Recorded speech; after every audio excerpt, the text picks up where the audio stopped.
Hello दोस्तों। तो आज हम बनाएंगे नेशनल इनकम डिटर्मिनेशन का 6th पार्ट, जो कि है इक्विलिब्रियम लेवल ऑफ इनकम। इसके अंदर आज हम क्या कोशिश करेंगे कि पूरा चैप्टर कंप्लीट कर सके। अभी भी इसके अंदर 4-5 टॉपिक बाकी है, तो आज मैं थोड़ा शॉर्टफुली ये चैप्टर क्या कंप्लीट करना चाहूँगा। तो equilibrium of level of income के अंदर क्या आएगा, यहाँ पर जो आय है, आय का संतुलन स्तर क्या हैगा वो बोला गया है। तो पहले आप यहाँ पे एक ग्राफ देखें। ग्राफ के अंदर आपको दे रखा हैगा, यहाँ पर देखो वाई एक्सिस और एक्स एक्सिस है।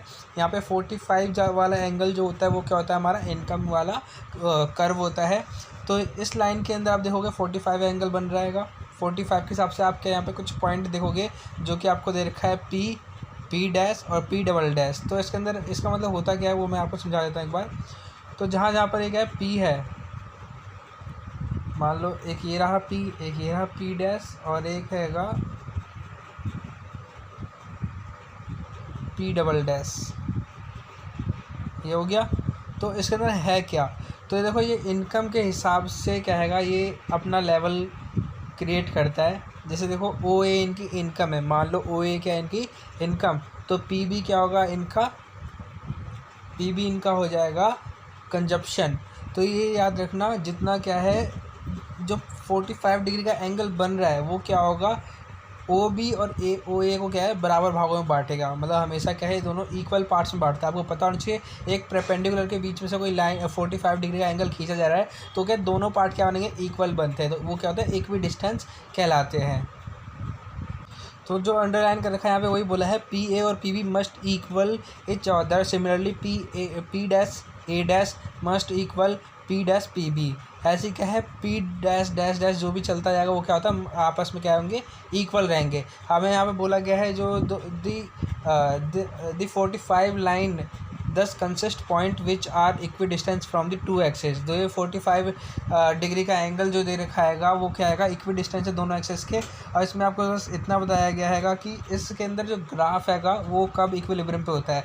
तो क्या है, वो हर टाइम पे चेंज होता है उनके इनकम के हिसाब से। अगर आपके इनकम ओ ए है तो आपका इक्विलिब्रियम पॉइंट क्या होगा, पी होगा। अगर आपका इनकम क्या है, ओ ए डैश है, तो आपका क्या जो इक्विलिब्रियम पॉइंट है पी डैश होगा। इतना आप समझ गए होंगे। देखो इनकम ओ ए है तो आपका क्या है, पी हो रहा है। जब आपका इनकम क्या है, ओ ए डैश है, तब आपको क्या हो रहा है, यहाँ पर पी डैश हो रहा है। चलो ठीक है, अब आगे पढ़ते हैं, अगले टॉपिक पढ़ेंगे हम। तो इसके अंदर हमें ये दे रखा है, ये ग्राफ, इसका सी प्लस आई दे रखा हैगा, मतलब कि कंजप्शन। मान लो इकोनॉमी के अंदर हमारे सी हम कंजप्शन करते हैं और हमारी इनकम, तो इसके हिसाब से क्या क्या चीज़ें। सबसे पहले देखो यहाँ पे ओ ए हमारी इनकम है, क्या है ओ ए इनकम, और हमारी कंजप्शन क्या हैगा, कंजप्शन लाइन देखो सी डी है, क्या ये सी डी। तो इस सी डी के अंदर देखो हमारे इक्विलिब्रियम पॉइंट कहाँ बन रहा है, पी पे बन रहा है। मतलब हम कंजप्शन कितना कर रहे हैं, पी पे। तो इतना दे रखा है जहाँ पर क्या है हमारा कंजप्शन और इनकम क्या है इंटरसेक्ट होंगे या जहाँ पे बराबर होंगे, वो हमारा क्या है इक्विलिब्रियम पॉइंट होता है। इतना समझ गए होगे, जहाँ पर हमारा क्या है कंजप्शन उपभोग और हमारा इनकम क्या होगा बराबर, वो हमारा क्या होगा इक्विलिब्रियम पॉइंट कहलाता है। ठीक है, इतना समझ गए होंगे। अगर एक चीज़ जिसका कंजप्शन, हम क्या लेके चल रहे थे इकोनॉमी में, सिर्फ कंजप्शन लेके चल रहे थे। जो हमारा एक्सपेंडिचर है सिर्फ कंजप्शन है, लेकिन हम क्या करते थे, कंजप्शन में इन्वेस्टमेंट भी जोड़ देते थे। अगर हमारा एक्सपेंडिचर है, खर्च है, उसमें हम क्या करें, उपभोग के साथ साथ इन्वेस्टमेंट को भी जोड़ दे, तो जो हमारा क्या है ये लाइन बनेगा, कर्व बनेगा, वो क्या बनेगा, सी प्लस आई वाला कर्व बनेगा। क्या बनेगा, सी प्लस आई, जो ये रहा। तो इससे क्या आएगा, आई जुड़ गया तो हमारा जो इनकम लेवल है वो क्या हो जाएगा, इनकम हमारा आगे तक आ जाएगा। इनकम देखो हमारा क्या है, ओ ए डैश तक हो गया है, और जो ये हमारा ये जो संतुलन पॉइंट है होगा इसके अंदर, जो वो क्या है इक्विलिब्रियम पॉइंट, वो क्या हो जाएगा, पी ए डैश हो जाएगा। जब पी ए डैश हो रहा है तो सी प्लस आई हमारा क्या है 45 डिग्री के नीचे जा रहा है। एक बार ये चीज़ ध्यान से देखना, हमारा जो ये हैगा ये क्या है 45 डिग्री के नीचे जा रहा है। ये सी प्लस आई जो है वो क्या 45 डिग्री के नीचे जा रहा है, ये चीज़ है यहाँ पर। तो ये चीज़ आपको बताया यहाँ पर इस पॉइंट में इनकम का क्या है, कब इक्विलिब्रियम पॉइंट होता है। तो इस टॉपिक में बस इतना ही था। अब आगे चलते रहेंगे। अगला पॉइंट है क्या, मल्टीप्लायर। तो मल्टीप्लायर को भी कुछ खास नहीं है, बस एक चीज़ में लाइन निशान लगा देता हूँ। पहले आप यहाँ पे ग्राफ देख सकते हैं। तो ग्राफ के अंदर क्या आएगा, दो एक्सिस है, एक्स और वाई। तो यहाँ पर वाई और वाई डैश करके एक इनकम का लाइन दे रहा है 45 डिग्री, और कंजप्शन देखा है, कंजप्शन प्लस आई दे रखा है। ठीक है, कंजप्शन प्लस इन्वेस्टमेंट दे रखा है। सेकंड में भी क्या दे रखा है आपको, इन्वेस्टमेंट और इन्वेस्टमेंट डैश दे रखा है, पी और पी डैश दे रखा है, जिसमें क्या है आपके इनकम क्या 45 डिग्री पे दिखाई गई है, और जो आपका जो कंजप्शन है वो दिखाया गया है, और कंजप्शन प्लस इनकम दिखाया गया है, इन्वेस्टमेंट दिखाया गया है। तो दोनों के अंदर बस सेम ही चीज़ दिखाया गया है, बस यहाँ पे लेवल का फ़र्क है। मतलब कि जो पहला वाला डायग्राम है उस पहले डायग्राम के अंदर क्या है, ये जो आप देखोगे थोड़ा कम दिखा रखा है, और ये चीज़ जो लेवल है ज़्यादा दिखा रखा है। इनकम देखो यहाँ पे डिस्टेंस कितने का है, कम है, यहाँ पे डिस्टेंस कितना है, ज़्यादा है। वही चीज़ यहाँ पर इसके हिसाब से क्या ये आपको ग्राफ समझाया गया, और कुछ नहीं है इसके अंदर। अब आगे चलते आएंगे हम। तो आगे इसके अंदर जो पॉइंट हैगा हमारे समझने के लिए वो हैगा यहाँ पर द रेशियो। देखो यहाँ पे बताता हूँ मैं, the ratio between the total increase in income and the initial increase in expenditure is called multiplier. इसे हम क्या कहते हैं, मल्टीप्लायर कहते हैं। समझना है इसे फिर से, द रेशियो बिटवीन, अनुपात, between total increase in income, जो आपकी क्या आय में क्या है इंक्रीज़ हुआ है, बढ़ा है, और the initial increase in expenditure, जो आपका क्या एक्सपेंडिचर बढ़ा है, इसके रेशियो हम क्या कहते हैं, मल्टीप्लायर कहते हैं। एक बार फिर से ध्यान देना, जो हमारे क्या है आय बढ़ा है और जो हमारे इनकम में थोड़ा बढ़ा है, उसके क्या है अनुपात को हम क्या कहते हैं, मल्टीप्लायर कहते हैं। समझ गए होंगे इतना। The ratio between total increase income, जो इनकम में आपका क्या है चेंज आया है, अपॉन में जो इनिशियल इंक्रीज इन एक्सपेंडिचर, जो थोड़ा सा भी बदलाव क्या है हमारे खर्च में आया है, उसे हम क्या कहते हैं, मल्टीप्लायर। एग्जाम्पल है मल्टीप्लायर का, देखोगे यहाँ पर एक्सपेंडिचर आपको दे रखा हैगा, जो मैं निशान लगा देता हूँ, the initial increase in expenditure of ₹500 दे रखा है आपको, क्या दे रखा है 500, और उसी के हिसाब से यहाँ पर इंक्रीज इन इनकम जो दे रखा है वो क्या दे रखा है 5000। अब इनका रेशियो देखो 5000 अपॉन में 500 कितना होगा, 10 होगा।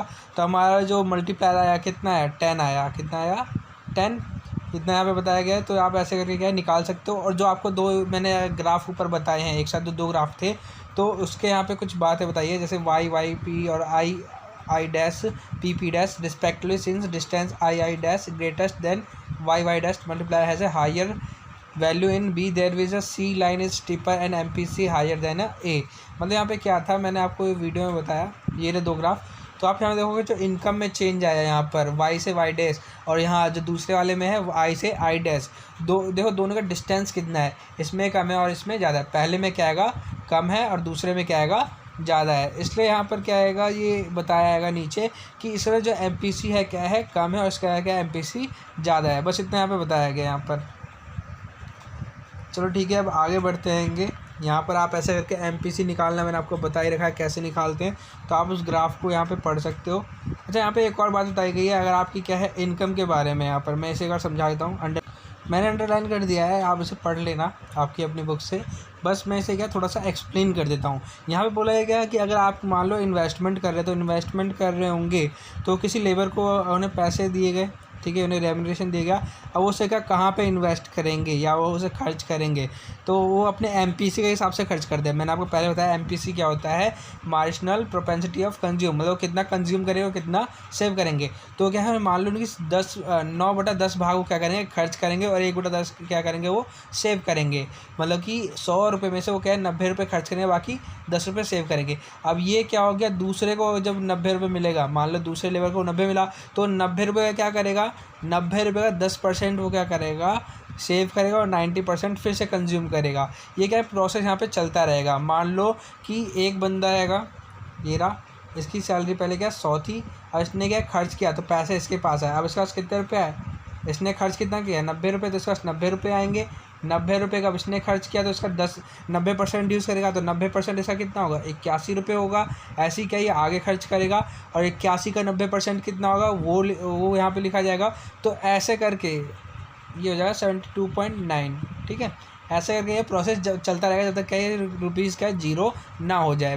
यहाँ पे मैंने अंडरलाइन कर रखा है, इसे अगर देख लोगे 100 + 90 + 81 + 72 + 65.61, मतलब ये प्रोसेस क्या है हमेशा लगभग चलता रहेगा जब तक क्या है जीरो ना हो जाए या ख़त्म ना हो जाए। पैसे जो 100 रुपीज़ हैं, मान लो मेरा 100 रुपये था तो मैंने उसका क्या 90% यूज़ किया था। कितना यूज़ किया मैंने? 90। तो 90 मैंने दुकानदार को दिया। अब वो दुकानदार क्या है, वो 90 रुपये में से 90% ही यूज़ करेगा। तो उसका 90% कितना होगा? 81 रुपये। तो 81 रुपये को यूज़ करेगा। अब वो 81 रुपये जिसको दिया होगा वो भी क्या उसका 90% यूज़ करेगा। तो उसका 90% कितना होगा? 72.9 रुपये होगा। ऐसे करके प्रोसेस चलता रहेगा। बस यहाँ पे ये बताया गया है। इसके अलावा यहाँ पे एक फॉर्मूला दे दिया है आपके यहाँ पे क्या निकालने के लिए है। मैं निशान लगा देता हूँ एक बार।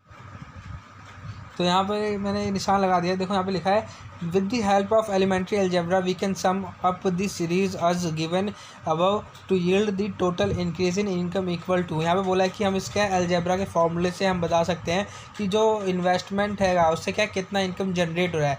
मान लो आपकी क्या है इनकम 100 रुपये थी। इसका फॉर्मूला देखो एक बार क्या है, 1/1 - MPC होता है। क्या होता है? 1/1 - MPC और मल्टीप्लाई में जो अमाउंट है, देखो यहाँ पे एग्जाम्पल क्या है, 100 रुपीज़ है। 100 रुपीज़ के इज़ इक्वल टू 1/1 - 10/10। इसे क्या है, जब इसे सॉल्व किया तो आपका आंसर कितना है? 1000। तो इससे आपका इनकम इंक्रीज़ कितना हुआ? 1000 तक हो गया। तो वही यहाँ पे फॉर्मूला आएगा। ऐसे करके आप क्या क्वेश्चन कर सकते हो, सिंपली मेथड रहेगा। अब हम क्या है अगले टॉपिक पे चलते हैं। यहाँ पे बस उसी को क्या है एक्सप्लेन कर रखा है और कुछ नहीं है मल्टीप्लायर के अंदर। और यहाँ पे ग्राफ दे रखा है बस। तो यहाँ पर ग्राफ को एक बार हम समझते हैं। तो ग्राफ के अंदर क्या क्या चीज़ है? X axis, Y axis. तो जो एक्स एक्सिस है हमारा वो क्या दिखा रहा है? इनकम दिखा रहा है। क्या दिखा रहा है? इनकम। और जो हमारा वाई एक्सिस है वो क्या दिखा रहा है? कंजप्शन दिखा रहा है, उपभोग दिखा रहा है। और उपभोग निवेश मतलब बचत एक तरह से बता रहा है। तो ऐसा क्या क्या चीज़ है एक बार देख लो। एक तो 45 डिग्री पे आपका क्या होगा, यहाँ पर 45 डिग्री का आपका इनकम हो गया। देखोगे ध्यान से तो 45 डिग्री का आपका यहाँ पर इनकम दे रखा हैगा। ठीक है। C+I आपका कंजप्शन। इन्वेस्टमेंट आपका क्या होता है? हमेशा क्या है सेम रहता है। तो इन्वेस्टमेंट आपका हो गया यहाँ पर। और यहाँ पर C+I कंजप्शन प्लस इन्वेस्टमेंट वाला ये रहा। तो यहाँ पर बस ये आपको बताया गया। और सेविंग हमारा नेगेटिव भी होता है। तो सेविंग क्या है यहाँ पर जाके आगे जाएगा। तो बस यहाँ पे इतना बता रखा है आपको। अब आगे चलते हैंगे अगले टॉपिक पे। तो अगला टॉपिक है हमारा गवर्नमेंट स्पेंडिंग एंड टैक्सेशन। छोटा सा टॉपिक है बहुत। तो ये गवर्नमेंट का जो टॉपिक है गवर्नमेंट के हिसाब से, तो इसके अंदर बस इतना हैगा। देखो गवर्नमेंट स्पेंडिंग एंड टैक्सेशन होता है। तो जो हमारी इकोनॉमी होती है, इकोनॉमी के अंदर क्या है गवर्नमेंट से रिलेटिव भी क्या है बहुत सारे क्या तत्व होते हैं जो उसमें जोड़े जाते हैंगे। यहाँ पे देखा है यहाँ पे large scale unemployment and access capacity exiting in the economy. हमारी अर्थव्यवस्था में क्या बहुत ज़्यादा मात्रा में क्या है एक्सेस कैपेसिटी होती है जिसका हम क्या यूज़ करते ही नहीं है। तो अगर आज के ज़माने में क्या है इसे यूज़ कर फुल एम्प्लॉयमेंट लेवल पर अगर इसे किया है तो हमारी इकोनॉमी बहुत बढ़ सकती है। लेकिन हमारे क्या देश में अनएम्प्लॉयमेंट ज़्यादा है तो इकोनॉमी हमारे इसलिए ज़्यादा ग्रो नहीं कर पाती है। तो इसलिए कहते हैं हमारे देश में क्या एक्सेस कैपेसिटी है, मतलब अधिक क्या क्षमता है लेकिन उसका क्या पूर्ण प्रयोग नहीं होता है। तो यहाँ पे ये बताया गया है। अब यहाँ पे ये भी देख रखा है कि आजकल के क्या है सभी जो इकोनॉमी होती है वो क्या अपने फुल एम्प्लॉयमेंट लेवल पे क्या काम करना चाहती है ताकि इकोनॉमी बढ़े। तो यहाँ पे जो हमारा जो गवर्नमेंट होता है गवर्नमेंट से रिलेटेड, तो गवर्नमेंट भी क्या है अपने कुछ यहाँ पे प्राइवेट इन्वेस्टमेंट करती हैगी। तो यहाँ पर जो हमारा पूरा ये बनेगा वो क्या C+I+G बन जाएगा। क्या बनेगा? C+I+G। जी का गवर्नमेंट एक्सपेंडिचर हो सकता है यहाँ पर। तो यहाँ पर आप देखो डायग्राम के अंदर हमने क्या पहले ही तीन बातें पढ़ ली थी। एक इनकम, कंजप्शन, इन्वेस्टमेंट। और यहाँ पे क्या C+I+G जो ये क्या है गवर्नमेंट का क्या एक्सपेंडिचर आ गया उसे मिला है। गवर्नमेंट एक्सपेंडिचर के अंदर आते क्या है वो देख लो। तो गवर्नमेंट जो होते हैं एक्सपेंडिचर उसे आते हैं टैक्सेशन आ जाते हैं, उसमें टैक्सेस हो गए जो भी इनकम उनका जनरेट होता है तो वो सारी चीज़ें इसके अंदर क्या है होते हैंगे। तो यहाँ पे result in greater consumption is possibly greater investment which together to intend increase in the level of aggregate demand. यहाँ पे टॉपिक देखो जब क्या है अगर ग्रेटर कंजप्शन हमारा क्या है अगर कंजप्शन ज़्यादा होगा तो पॉसिबली ग्रेटर इन्वेस्टमेंट, तो इन्वेस्टमेंट भी ज़्यादा होगी जिससे हमारी क्या है एग्रीगेट डिमांड समग्र मांग है वो बढ़ेगी। और समग्र मांग बढ़ेगी तो इससे क्या है हमारा क्या इकोनॉमी भी बढ़ेगा, इनकम जनरेट होगा क्योंकि इससे। तो यहाँ पर इतना बताया गया है। तो इस टॉपिक के अंदर भी कुछ खास नहीं है, बस आपको इतना ग्राफ पता होना चाहिए। ग्राफ के अलावा क्या है C+I+G। तो जी जो होता है हमारा क्या टॉपिक है वो गवर्नमेंट की तरफ से जो भी क्या कंजप्शन एक्सपेंडिचर होते हैं वो सारे हैं। जैसे इसमें टैक्सेशन सारे जुड़ जाते हैं, थोड़े रिडक्शन जुड़ जाते हैं, बस उन्हें आपको रीड करना है और कुछ नहीं है इसमें। अब आगे चलते हैंगे। लास्ट टॉपिक हमारे इस चैप्टर का जो है इंटरनेशनल ट्रेड इनकम। तो इंटरनेशनल ट्रेड इनकम भी क्या है सेम उसी की तरह आएगा गवर्नमेंट की तरह, बस में एक और चीज़ जुड़ जाएगी एक्स। एक्स का मतलब क्या एक्सपोर्ट होता है, मतलब कि जो दूसरे देशों से हमारे पास क्या है पैसे आ रहे हैं उसे भी क्या अपनी इकोनॉमी में जोड़ेंगे, तभी इससे क्या हमारे देश की क्या अर्थव्यवस्था में क्या पैसे बढ़ रहे हैं, इकोनॉमी बढ़ रही है। कैसे दूसरे देश क्या इसमें इम्पोर्ट एक्सपोर्ट और इम्पोर्ट करते हैं, हम इम्पोर्ट करते वो एक्सपोर्ट करते हैं। तो जो एक्स होता है वो क्या होता है हमारा इंपोर्ट किया हुआ है उसमें से एक्सपोर्ट में से माइनस कर दो, जो बचेगा नेट वैल्यू वो क्या होता है इसमें ऐड हो जाता है। तो वही चीज़ है इसके अंदर। ग्राफ भी आप देख सकते हो यहाँ पर, वो ग्राफ नहीं दिया है यहाँ पर, C+I+G करके ग्राफ इसी के अंदर बन जाएगा, आप अपनी तरफ से बना सकते हो इसको। तो ये टॉपिक यहाँ पे ख़त्म हो गया और कुछ नहीं है इसके अंदर, बस यहाँ पे यही आपको बताना था जो क्या क्लियर हो चुका होगा। बस आपसे क्या है अपनी भाषा में भी क्या एक्सप्लेन कर देना, इस पर आपको नंबर मिल जाएंगे। उतना इंपॉर्टेंट टॉपिक नहीं था ये। तो ये चैप्टर आज यहाँ पर ख़त्म हो गया, भले इसके क्या 6 पार्ट वीडियो बने हैं, थोड़ा ये लंबा चैप्टर था, बाकी छोटे छोटे चैप्टर रहेंगे तो उसे हम क्या धीरे धीरे क्या डिस्कस कर लेंगे। लेकिन आपको ये वीडियो अगर पसंद आई हो तो इस वीडियो को लाइक ज़रूर कीजिएगा और comment and subscribe the channel. Thank you for watching.